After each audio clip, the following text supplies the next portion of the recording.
Hey, sixth graders, Mr. Brennan here. Today we're going to work with ratio tables when we talk about ratios. So this is another tool that you've been using since third and fourth grade. Yesterday we compared ratios. Ratios like here's 1 lemonade to 3 iced teas. But we use ratio tables like this to compare quantities that we're going to add these together, and they're going to have the same comparison no matter how many total we have.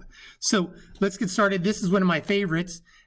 This is called, you ever do this? This is when you mix things together. Do you mess with things like this? I know I do.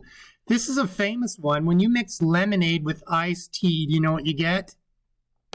It's called an Arnold Palmer, named after this really cool old golfer who's no longer with us, but he was the coolest and the best golfer. He was Tiger Woods before Tiger Woods was Tiger Woods. So, and he would do this. He'd go to the clubhouse and he'd say, give me iced tea with lemonade mixed at a 3-to-1 or 1-to-3 ratio.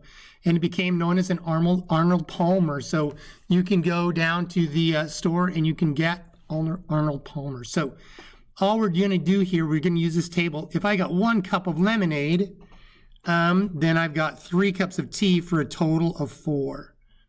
I know, you're pretty good at this. What if I had 5 cups of lemonade? Well, then it'd be 5 times 3, and that's a total of 5 plus 3, or 15 is 20, so I'm going to have 20.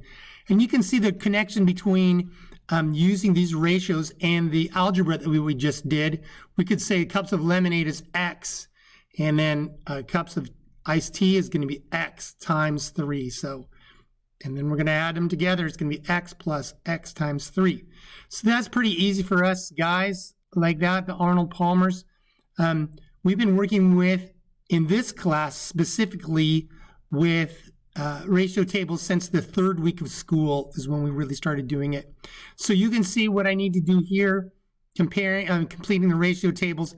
There's a lot of this. On the test, they're going to want you to know, to give you 2 ways. One is a little more sophisticated than the other.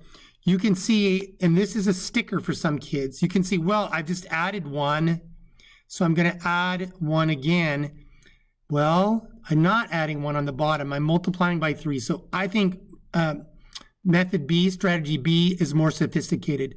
Multiply by 2, multiply by 3. It doesn't matter what do I do to the 4 to multiply to get 20 or 24. I just multiply by 6. So that's how I'm going to use that to find all the holes in my game. What do I do to the 4 to get 32? That's what I'm going to do to the 5. And so I'm going to play that multiplication game.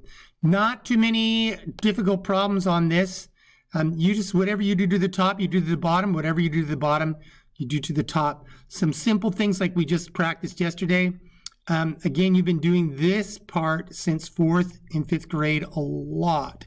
So I hope you enjoy this assignment, and I'll see you at the meetings.